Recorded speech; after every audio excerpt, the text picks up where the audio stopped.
Weer eens welkom. Ek is Petrus. En hier praat ons, soos altyd, net die waarheid. Want ons praat uit die woord van die Here. En vanaand wil ek met julle praat oor, ons is almal op pad na die ewigheid. Of saam met Jesus, op pad hemel toe. Of saam met Satan, reguit op pad hel toe. Daai easy pad, daai breë pad. Julle weet mos, daar's twee weë. Dis die smal weg en dit is die breë weg. En die breë weg gly reguit na die hel. Onthou, dit gaan nie oor jou posisie in die lewe, hoeveel geld jy het, hoeveel mense jy help, of jou posisie in die kerk, om 'n vroom gesiggie op te sit, altyd in die kerk te wees, altyd met alles te help, behulpsaam te wees, armes te help, soos ons sê. Jy wil altyd 'n goeie woordjie gee vir die mense wat sukkel. Maar wat sê jou hart? En daar's een wat die harte ken. Daar in Jeremia 17 vers 9 en 10. Bedrieglik is die hart, bo alle dinge. Ja, verdorwe is dit. Wie ken dit?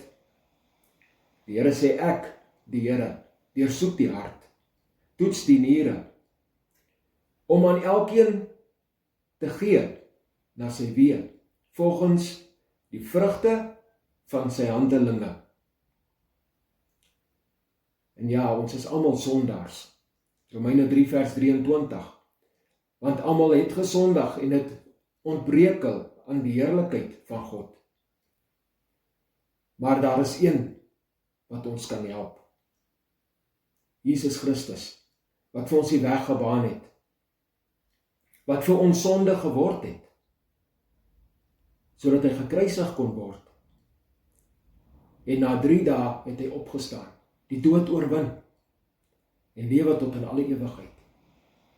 En hy is die weg, die waarheid en die lewe. Hy het dit vir Thomas gesê in Johannes 14 vers 6. Ek is die weg, die waarheid en die lewe. Niemand kom na die Vader, behalwe deur my nie. En daar is 'n manier, om by die Here uit te kom. Hy sê in Johannes 1 vers 9, as ons sondes bely, hy is getrou en regverdig om ons die sondes te vergewe en van alle ongeregtigheid te reinig. En dis so maklik. Dis nie nodig om groot rympies te sê nie, dis nie nodig om in groot hoofletters te praat nie. Jy moet net berou hê in jou hart. Opreg met die Here. Dat jy is 'n sondaar en jy is verlore. Jy het 'n skepper nodig, jy het 'n verlosser nodig. En dan sal Jesus jou red. Want dit kom uit die hart uit. En dis wat belangrik is, want hy is die kenner van die hart.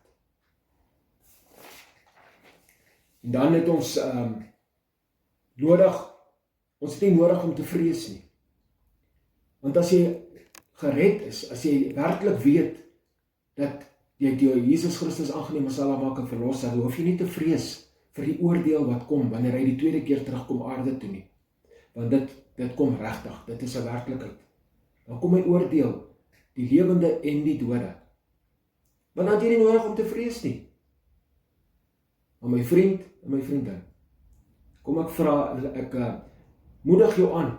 As jy nie seker is nie, maak seker vandag. Terwyl dit nog vandag is, want môre is nie gewaarborg nie. Ons het nie môre of 'n uur of 2 hierna in ons hande nie. En ek wil vir julle lees in Lukas. Dit is my na aan die hart.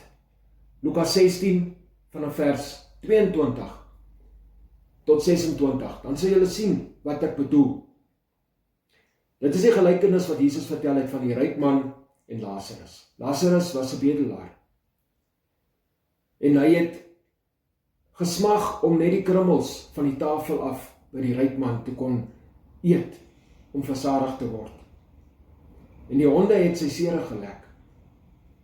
Maar toe die bedelaar sterf, toe is hy deur die engele weggedra na die boesem van Abraham. Maar die ryk man het ook gesterf en is begrawe. En toe hy in die doderyk sy oë ophef, terwyl hy in smarte was, sien hy Abraham van ver af en Lazarus aan sy boesem. En hy roep en sê, Vader Abraham, wees my barmhartig en stuur Lazarus, dat hy die punt van sy vingers kan nat maak met water en my tong verkoel, want ek ly smarte in hierdie vlam. Maar Abraham antwoord, kind, onthou dat jy jou goeie dinge in jou lewe ontvang het, en so ook Lazarus die slegte. En nou word hy getroos, maar jy ly smarte. En by dit alles is daar tussen ons en julle 'n groot kloof gevestig, sodat die wat hiervandaan wil oorgaan na julle, nie kan nie. En die wat daar is, nie na ons kan oorkom nie. En dit is wat ek vir julle wil sê, dat as jy in hierdie lewe, ons lewe net eenmaal, en daarna kom die oordeel. En as jy nou nie jou lewe reggemaak het voor die Here nie, dan gaan jy ook jou oë oopmaak in die doderyk, daar in die smarte. En ons wil dit nie hê nie. Die Here self wil dit nie hê nie. Ek gaan vir julle lees 2 Petrus 3 vers 9, waar die Here sê, dat hy vertraag nie die belofte, so sommige dit vertraging noem nie, maar hy is lankmoedig oor ons, en wil nie hê dat sommige moet vergaan nie, maar dat almal tot bekering moet kom. Want dit is wat hy wil hê, almal van ons moet tot bekering kom. Hy wil nie hê dat mense moet hel toe gaan nie. Die hel is daar vir die duiwel en sy trawante, nie vir die mens nie. Maar ons het 'n keuse, of ons die Here wil dien of nie wil dien nie. So dis my gedagte vir julle vanaand. Asseblief, as jy nie seker is nie, maak seker. En moenie uitstel nie. So bly in die waarheid en blessings.